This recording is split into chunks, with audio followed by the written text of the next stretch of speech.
Hey guys, and welcome to another brand new video. In this video, we're kind of seeing a lot of big controversy coming out throughout these past few hours and all throughout today of Xbox kind of having some big ongoing issues. Now, as you guys probably know, the PlayStation is technically the bigger console in terms of market share. So they've had a lot more bigger games being launched on there, such as Square Enix, and obviously there's been a lot of big issues when it comes to the Xbox console.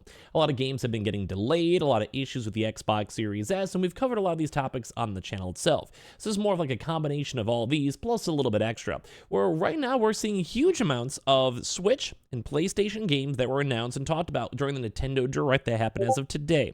And as well, we also saw even more bigger things, such as certain games just not even coming out for the Xbox as a whole. And as well, we even saw Square Enix kind of making that big stint about how they want to release other games outside of the PlayStation 5, which I support. I want games on every platform. We're now actually seeing more Square Enix games not even being pushed on over for Xbox itself as a whole.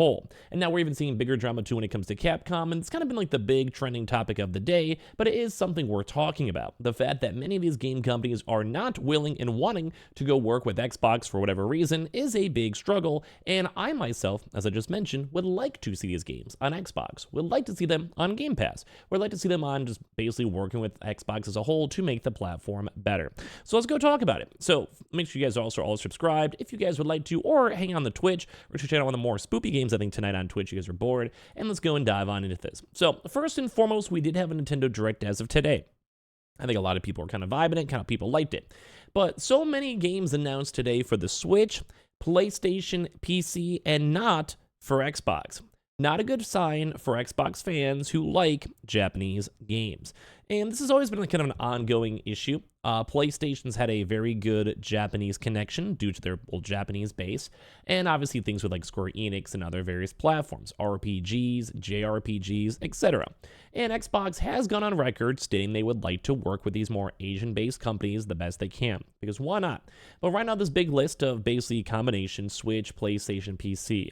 Romancing Saga 2, Marvel vs. Capcom, Phantom Brave, Farmgia, Hello Kitty Island, Fairy Tail 2, Kamisubagaki, and Kamatachi no Yuri, which is just basically a lot of these, like, indie-based / Japanese-based games, but not many of these in terms of like their trailers and launch titles and all this actually do have a connection with launching on Xbox, which is kind of a big deal, because a lot of these games are games that we would want to go and keep. And people are obviously a little bit sad about it and weird, but they're saying some people are fine without Xbox, without these games. And that's okay. Like, I kind of agree on that one. But the one issue is that there has been big games out there that Xbox completely missed the ball on.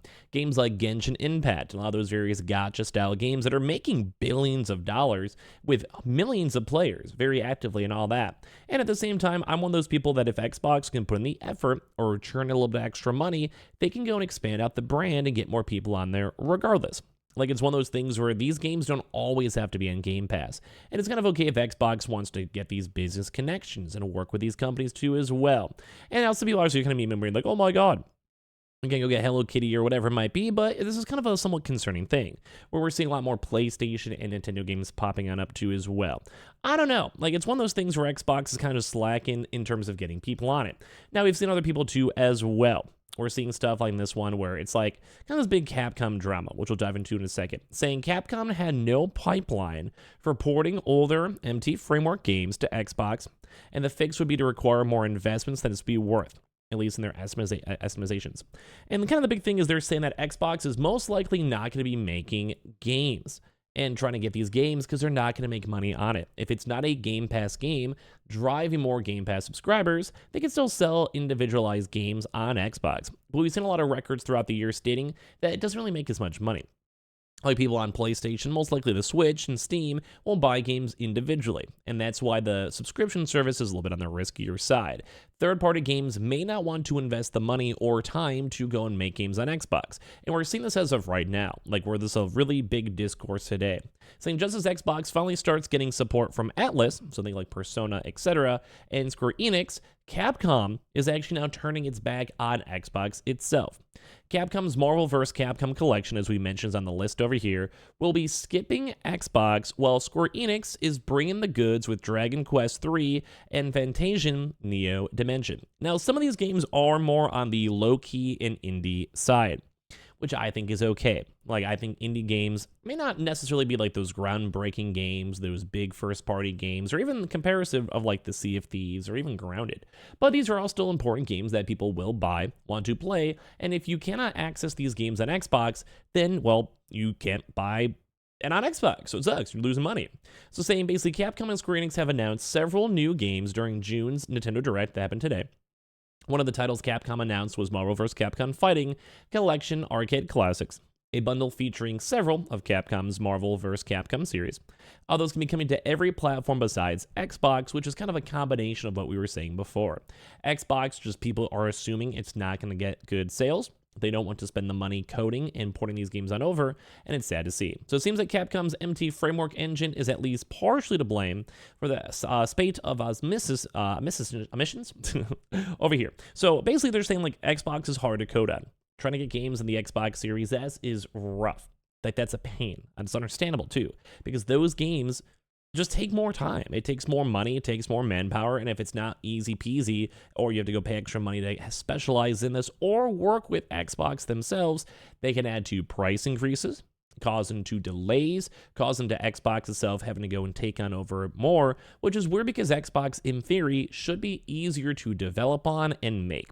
But a lot of this always kind of stems back down to the Xbox Series S, which I always say I respect Xbox for being committed towards, but some games are newer, some games they have to work on two different architectures on in terms of specs of the consoles, and it just makes things harder.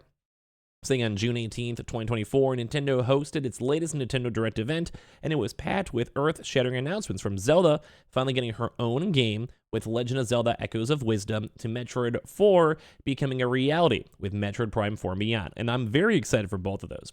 So during the event, Capcom and Square Enix appeared to show off a few products they have lined up for the Nintendo Switch, although only some of those are coming from Xbox. And this big issue over here, we may touch on this in a separate video, but apparently the Capcom's MT framework engine, which is why we mentioned that before, is the big blame for the recent spate of Xbox omissions. Their sources indicated that this is correct. Right now, Capcom has no pipeline for porting older MT framework titles to Xbox's modern ERA system, which makes it more expensive to deliver the same titles than it would be porting them to PlayStation 4, Switch, or PC. Perhaps Microsoft could step in to lend a hand there, and they can only hope. And it does make things harder, because that basically is saying, hey, Xbox, we need your help to port these games over. So if Xbox wants these, they can get a really nice business connection with like Capcom, with all these Japanese companies. But if they're not going to want to do it, and they're like, we're Xbox, we have 30 million consoles and Game Pass, who cares? Make it, we'll get sales. If they don't have that like little extra nudge, they're not going to want to do it. And that's, I think, a good point, too, with Game Pass. Where a lot of Game Pass stuff is that people would like to go launch it on Game Pass, but it really does destroy sales. If you have your game releasing on Steam and Game Pass gives you $100,000, and basically you go lose $1 million worth of sales because the game is on Game Pass, people play it for 2 weeks, and you only get a small payout, that's not good. Now, some games may have a better deal. And maybe more on the indie side, it's nice to have that stability, because you will most likely get sales on PlayStation or Switch or PC, yes. But these bigger companies may not think it's worthwhile. They might just, someone like Capcom might be like, whatever. They'll release maybe those big games like Monster Hunter, for sure on Xbox will get sales, but maybe some smaller games or more indie games or general indie studios may not want to go and do it. So Capcom announced 2 collection bundles featuring based on 2 of their popular franchises. The first one is the Ace Attorney Investigations Collection, a bundle of remastered Ace Attorney investigation games, where the player assumes the role of Miles Edgeworth, the prosecutor, as well. And the other is Marvel vs. Capcom, which we've been focused on throughout this video. It has the Fighting Collection Arcade Classics, a modeled collection of Capcom's legendary Marvel vs. Capcom's fighting series, and as well has these all included. So what do you guys kind of think? In my mind, I don't like that Xbox keeps on missing out on games. Some of these games are games that are like whatever, you may not play them, but there is a big thing is that there are people who will buy these and play these games and on other platforms. So why does Xbox not want to work with these game companies, especially something as big as like Capcom, to go get these games on their platform? Like, Game Pass is cool, but we still do have an Xbox console, and people still want to buy games. Or as well, you can only always rely on Xbox Game Pass. It is looking like that is going to be the route in the future, but they need something more to work on, and this is getting to the point where it's just sad to see. So give me your thoughts and comments down below. We have the Twitter and Twitch as well if you guys want to follow. I appreciate you guys all very much for watching. We're going to be checking out that brand new horror game on Twitch. If you guys are bored as well, link down below, and appreciate you guys for watching.